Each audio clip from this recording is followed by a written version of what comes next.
And now there's something very interesting happened road-wise, because we're in, as I said, in Hamburg here today, and the so-called Zürichstraße is actually Europe's only one-way road which has a special feature, and it switches the direction of the one-way depending on the time. Here once again the sign says, are we wrong? We are right, right? We are right? 12 to 4. Yeah, 12 to 4 is like, it's closed. So it's like in half an hour we're not allowed to drive here, right? So now it's like 11:15. Okay, welcome to Germany. We have a nice set of vehicles here for you today with an interesting comparison of the Volvo XC40 versus Volvo C40, Volvo's compact SUV EVs. And not only the comparison between these, but also front-wheel drive versus all-wheel drive, low trim versus high trim, small battery versus big battery. All of that to come here on Autogefuehl with Thomas. Let's start with the XC40 in the front. The EV version has the closed front grille in the striking red color, but soon with the model year upgrade to come, it will look the very same like the C40 from the front. So both models will not be differentiated by the front design anymore soon. You can see here this design is even cleaner and will also define future Volvo models to come. The C40 is only available as the all-electric version.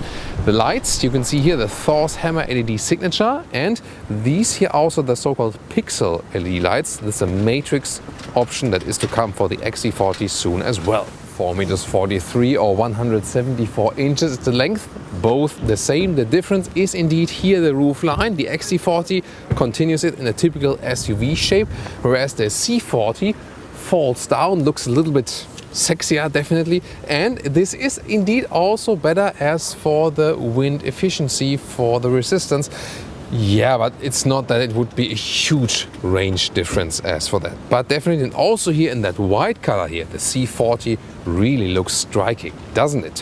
Wheels, by the way, further down below. In the US and UK, you always get to 20-inch. In Germany, we could also get 19-inch. You know, yeah, we Germans, we like to do understatement from time to time. Maybe you've seen it here, they use disc brakes also in the rear. We've recently seen EVs with drum brakes in the rear a lot of the time. Here, these are the 19-inch wheels, there you can see the difference. 19 here and 20 on the other one, of course, look a little bit more impressive. However, comfort-wise, always try to go for the smallest ones.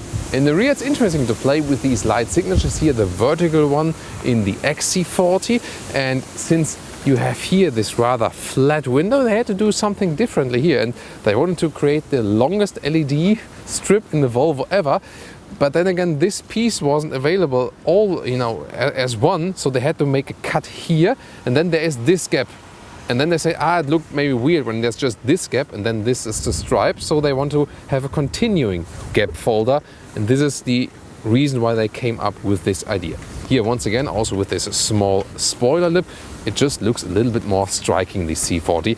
But will it also have a downside on the interior? We'll soon find out.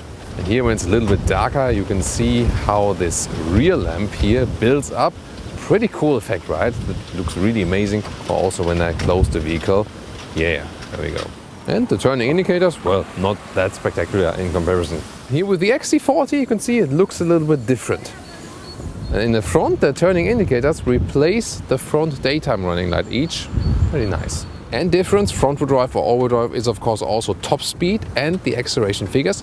Top speed, 180 kilometers an hour or 112 miles per hour versus 160 kilometers an hour or 100 miles an hour. So little difference then. Acceleration figure, this is more significant, whereas the all-wheel drive model is less than 5 seconds in the acceleration figure. The front-wheel drive model is more than 7 seconds, so 2.5 seconds difference. And interestingly, the C40 is 0.2 seconds quicker than the XC40. As for batteries, 75 kilowatt hours net for the big one, 67 kilowatt hours net for the small one. Just an 8 kilowatt hours gap. That's actually a pretty small gap, but then again, since with the small battery I get the front-wheel drive and with the big battery the all-wheel drive, 2 electric motors, there is then a price difference of 7,500 euros, and then it might be a budgetary wise decision to go for the smaller one. Well, range-wise, it's very interesting. On the one hand, you have less capacity of the battery, but then again, one electric motor only is more efficient in the driving, and the maximum range estimate, well, we've tested these vehicles in summertime already, maximum 400 kilometers or 250 miles in good conditions. Here now with very low temperatures, rather than something 350 kilometers, 220 miles. But we'll see how it goes today. Front-wheel drive small battery versus all-wheel drive big battery. Later on then our concise figures for today. Charging 11 kilowatt AC, 150 kilowatt max DC, but the charging curve does fall quite quickly. So you are at about 37 minutes when you charge from 10 to 80% state of charge. Well, is there a Frunk? Yes, there is. Here, for example, with a spot for the charging cable. As for the trunk or boot comparison, 419 liters versus 413. So here 6 liters more, but the reason is they are measuring that below this cover always. So below the cover there's hardly any difference, and you can see you can very well fit your luggage in here. This is a separate splitter. Here you can have your charging cable here, or you can also put this one up. I can show that in the other vehicle. It's a very practical thing. So you see the normal impression is actually quite the same, because here with C40, let's open that, the only thing you lose here, besides the 6 liter, is the area up here, because even this area here has the same height. It's just the area up there that you lose a little bit. The normal length here is 90 centimeters or 35 inches. The total length is at 1.70 meters or 66 inches, around that. And here I can also show you what I meant with putting this one up. For example, when you want to put a backpack upright in here, this is a practical splitting solution. Car key and door closing sound. Very solid, like that. Now we show you the low trim level first. You can get it both for the XC40 and also in future for the C40. But here also in low trim level you have soft touch here, that's quite cool. Then you can get a dark felt here, and they also use a lot of recycling share in this vehicle already, so really make it more sustainable for the whole journey basically. And in the low trim level you start with the plain black fabric seats, but they are also very breathable in summertime. That is the advantage of them, and it's just, you know, rather simple, and you can also try to keep the price down a little bit more. And then here some things I want to show you. First of all, you can also get a blue felt inside here, so if you want it a little bit more colorful. The orange is gladly gone now, and the C40 already comes here with this, you know, structured elements right there. It's also backlit, pretty cool. And here in the higher trim you can also go for these different bolsters. So this is called Microtech, so it's a leatherette. It feels really soft and really premium, but it's animal free completely. And also here the inside is then covered with microfiber. With the product upgrades you will also be able to select a full Microtech seat, so this material here all over the seat if you want to wipe it clean easier, and also a rather bright seat, but then with wool share. So now directly hop from one seat to another. And yeah, the surface here with the microfiber where I'm sitting on it now, when you feel it with your hands, it's of course more sophisticated, more premium, and then the leatherette has a cool, clean look and so on.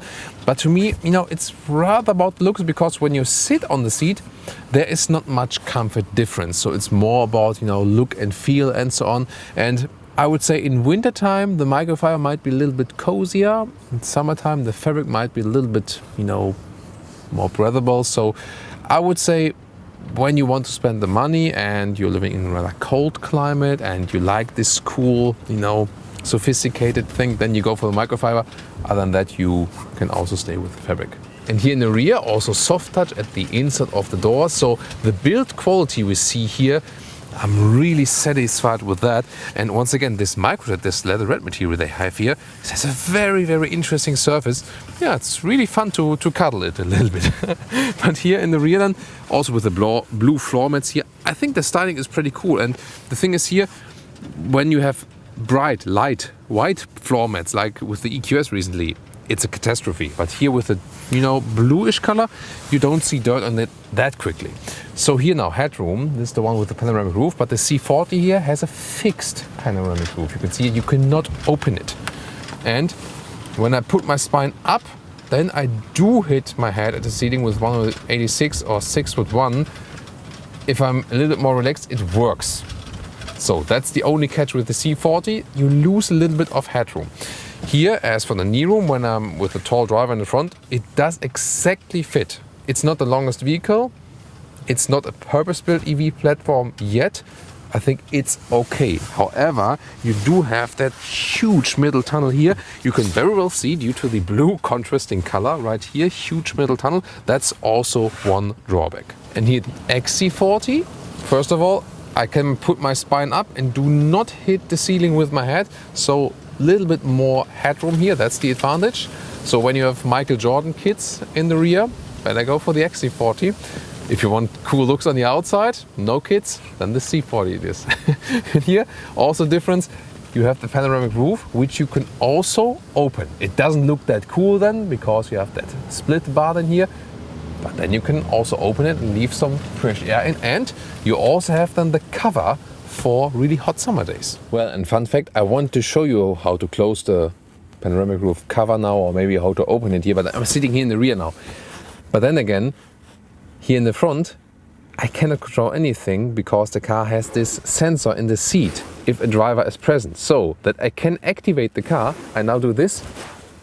I activate the sensor now and then I can open the roof or close the cover and so on. So this way here, open the panoramic roof like this.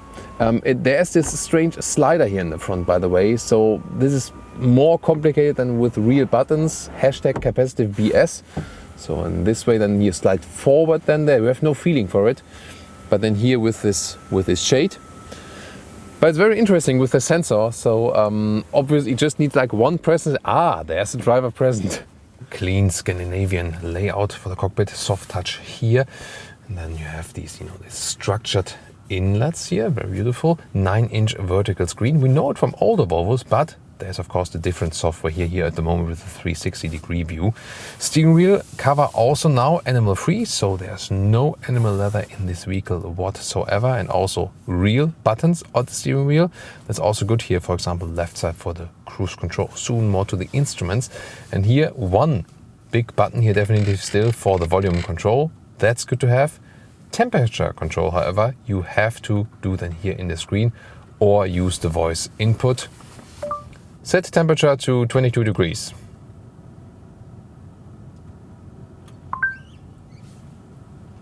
Okay, changing the temperature to 22 degrees. That took a while and is also a proof of concept that I think you should still have manual climate knobs. Lower console, either USB-C charge or inductive charging pad underneath. Oh, they're schmoozy. And then adaptive cup holders right here, and then you have this little red cover and can fold up for a lot more space underneath, actually. That's quite nice. Now this 9-inch infotainment system, Android Automotive based, that's of course pretty cool. Here the lower part, temperature control. So yeah, not too easy to control, very small also. Here heated seats, heated steering wheel. Then you either have this main view or this app view. So this available, but the main menu is usually enough. The maps here, it's actually pretty cool. So very responsive, really fast, and you can always use the good voice activation. Mercedes, Audi and BMW have paid billions for their infotainment systems, and they're worse than this, and Volvo just says, excuse me, Mr. Google, can you do me the infotainment system? And there it is. And I will save your phones from getting activated now. Hey, famous search engine, drive me to Frankfurt. I cheated a little bit and pressed the button. So that went pretty quick. And when you want the optimum charging stops on the route, you hit it here, add charging stops, and then you have the suggestions like when should you charge on the route. This is of course a very long route than here for an electric vehicle with the range like this. So responsive, good map guidance, great voice input. That's all you need. Hey, but what about Apple CarPlay or Android Auto, the smartphone connectivity? Android Auto, they say, well, it's an Android system, you don't need it. And Apple CarPlay is to come, but we don't know yet where. It's been due for a long time. Here the instruments, very clear to read. I like them. You can either have them like this, simplified, or then the map full screen. That's pretty cool. The only thing I don't like is you only have battery state of charge here on the lower end and never kilometers or miles, unless you go on very, very low battery status, then it switches. But you cannot switch it yourself, and I think that's a mistake. By the way, here sound system by Harman Kardon is an optional one and has to me a very rich, true sound. I also like the Harman Kardon sound systems in the BMWs, and at Mercedes, of course, the Burmester sound system. So at the moment, these two are to me among the best. Yeah, beautiful.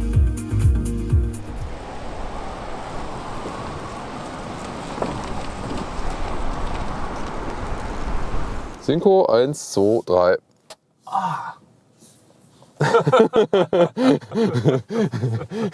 Jetzt nur Sommer alle Woche. Welcome to Thomas's driving lounge here, starting with the Volvo XC40 front-wheel drive. However, we just happen to have the XC40 as front-wheel drive today, so you can also say the same about the C40 then with front-wheel drive. So now we're going to investigate what about front-wheel drive versus all-wheel drive, and also is there a difference between XC40 and C40 in driving.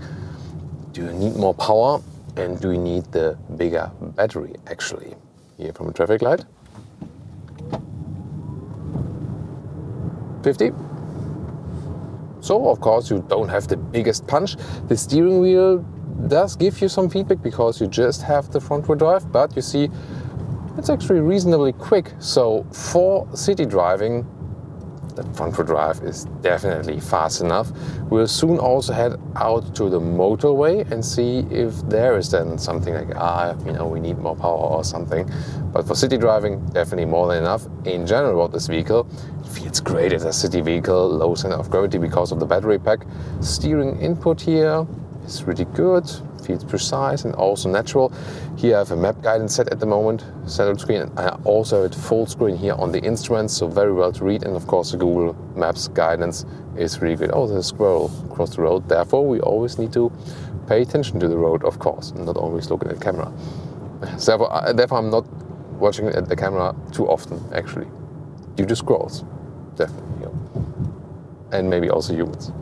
So here now, slalom, a little bit, it's a lot of fun. So also when you compare like combustion engine versions from the XC40 to this one here, the EV version is clearly the most fun to drive. It's spontaneous in the acceleration, it has a better center of gravity. Although it is heavier as for the weight, it's just more fun to drive. Suspension is actually a good compromise. We've had recently a lot of EVs where the suspension is just too rough, too stiff. Worst in the Tesla Model 3 and in the Model Y, super stiff. But even in the Ioniq 5 and in the Kia EV6, the suspensions are just so stiff. Here in the XC40 EV, it is stiffer than in the combustion engine versions, also to cope with that increased weight and so on. However, I think here it's still a good compromise. If you are in a market which allows the 19-inch wheels, I would go with them, because 20-inch wheels of course always cost you a little bit of comfort. But considering there are 20-inch wheels here underneath this vehicle, beautiful area of Hamburg with a lot of old villas and so on, by the way. So try to go with the 19-inch if you can actually pick them. So the whole driving feeling of this vehicle is really flawless. You can use it very well in city, but also long term. The Volvo seats have great ergonomics, and I'm feeling more comfortable on these seats here than recently with the Mercedes EQS, because the ergonomics that Volvo is using is just better, Now, no matter also which surface you have, the base seat, like the construction of the seat is just very, very good. That's one thing that I really love about the Volvo vehicles.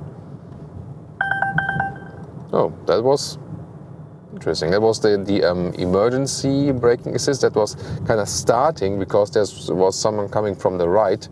I did feel something, like a warning in the steering also, but didn't like really start to brake fully. But yeah, they have packed it all full of assistance systems, definitely. You also have the cruise control right here, either set as a speed limiter or a cruise control, and then also depending on the trim level.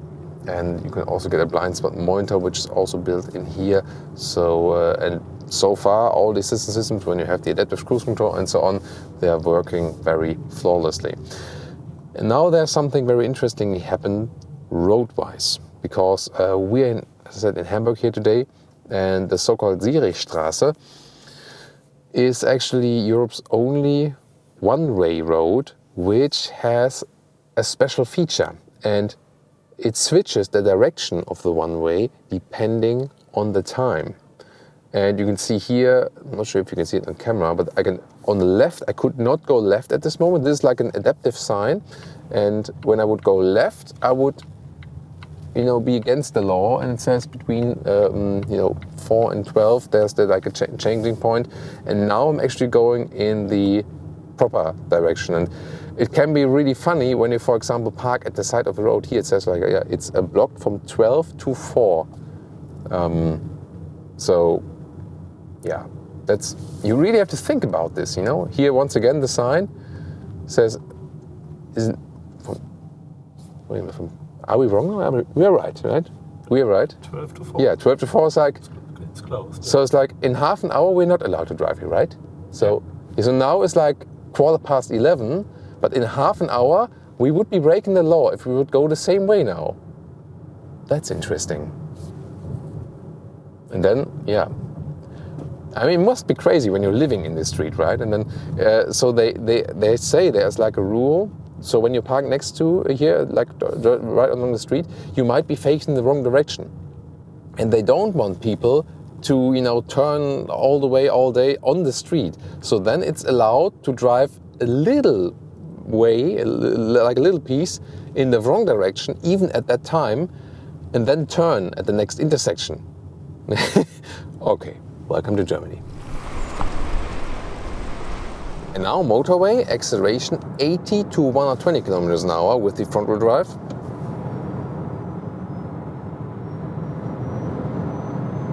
Oh, that's it. Still reasonable, still a nice punch. And then it would start to get, a little bit slower. It's very windy outside today, therefore maybe like, there's a lot of wind noise, more than usually would be.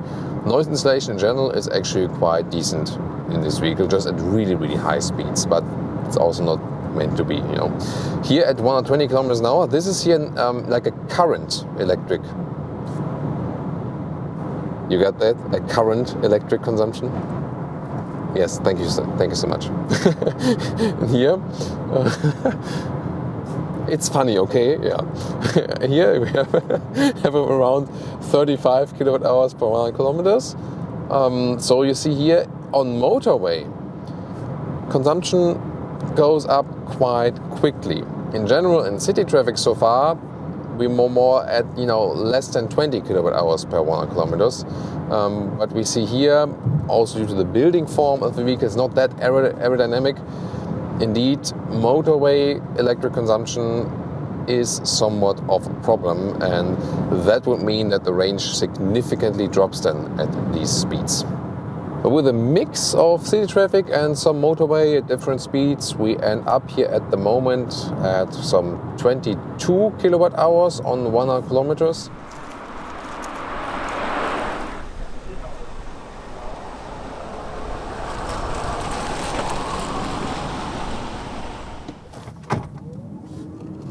Oh, that's 50 with the all-wheel drive version.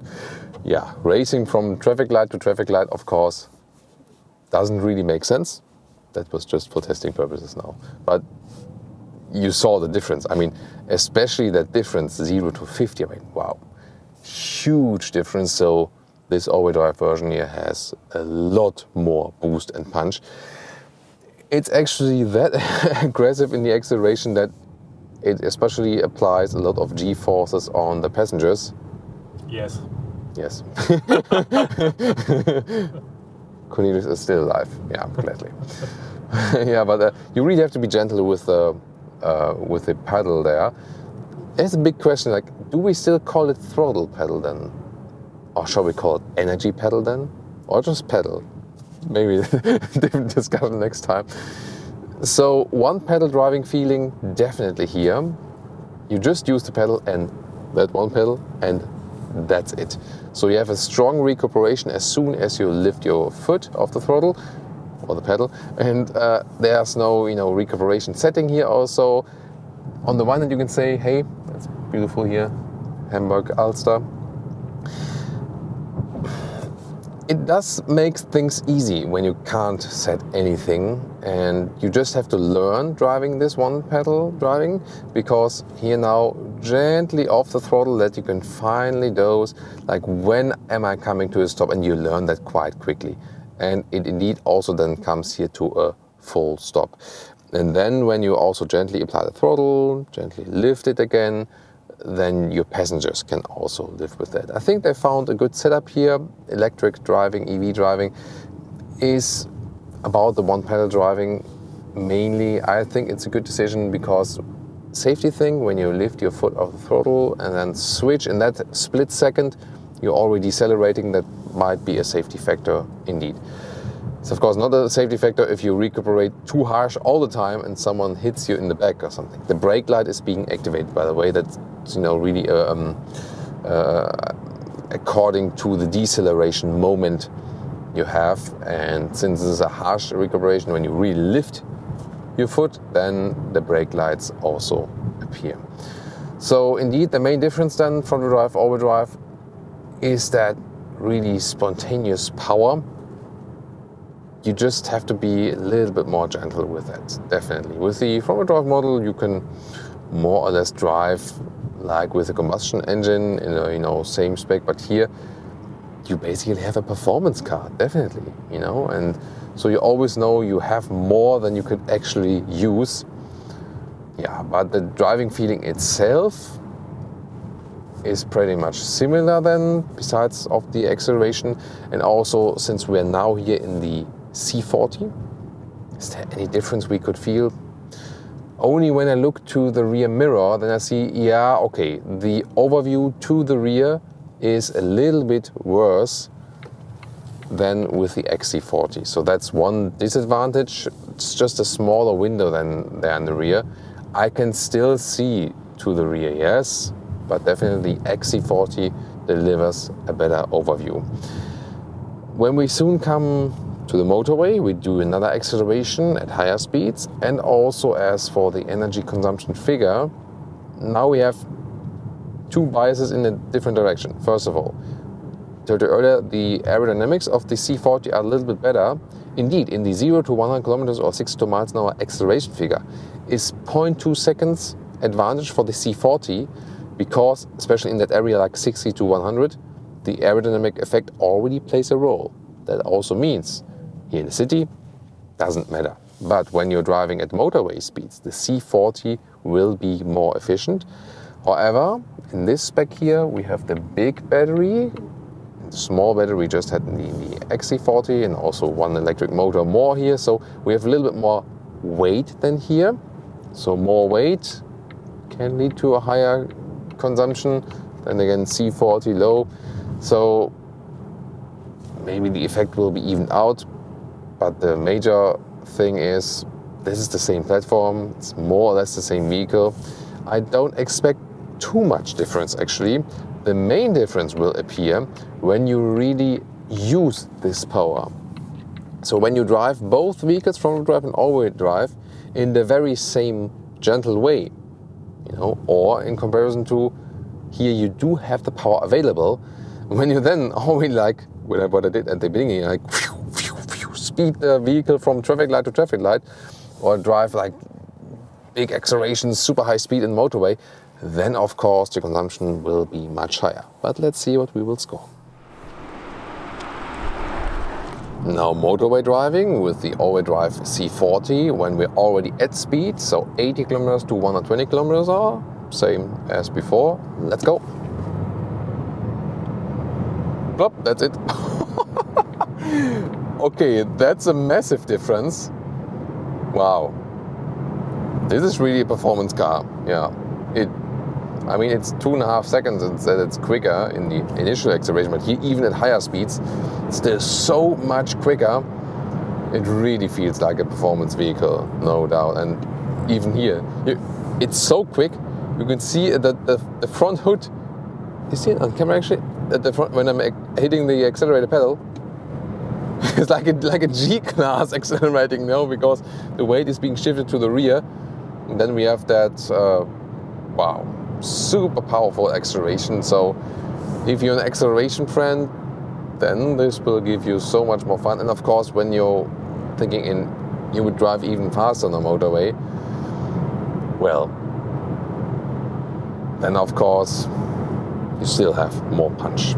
Here at 120 kilometers an hour, still around 30 kilowatt hours more kilometers. As for the consumption, here now, cruise control, and set it here on the left side, still with real buttons. Good to have that, definitely. And here now also the speed is being reduced immediately.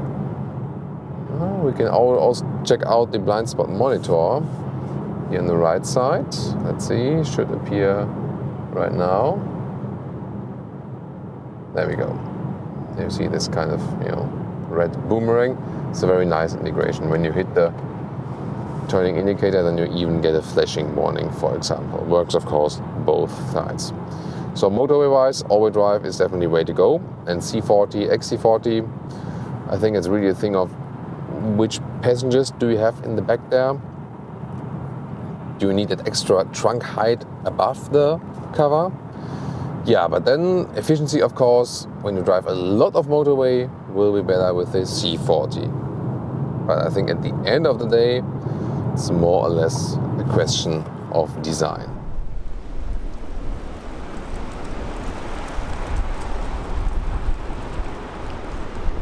And here the all-wheel drive consumption is very interesting. So around 24-25 kilowatt hours on 100 kilometers. So that's almost 40 kilowatt hours on 100 miles. That means, around 4 kilowatt hours per 100 kilometers more than with the front-wheel drive with a small battery. Well, that means the concise range here today would be just over 300 kilometers and barely 200 miles at 7-8 degrees Celsius. So not that cold, but already quite cold. So you see here, this car does have a heat pump, and now from the new model years, it will also be standard from the lowest trim level they have the heat pump. That's of course really good. However, indeed, the Volvo XC40 and the C40, they are not the most efficient electric vehicles. That's the downside. Most other aspects we've seen here today, as for the driving fun and so on, really, really great. But the other competitors, some of them are really better as for the efficiency. As for front-wheel drive with a small battery or all-wheel drive with a bigger battery, well, we did have higher consumption here with the all-wheel drive, so 3 to 4 kilowatt hours on 1 kilometers more. And that means that the range will be more or less the same, because on the one hand you have smaller battery but less consumption. On the other hand, bigger battery, but a little bit higher consumption. So this won't be the biggest effect then overall. Very interesting finding for today. Strong competitors, I think, definitely also the Kia EV6 had a very good result in our test, and also the Ford Mustang Mach-E. See these episodes if you haven't seen them so far.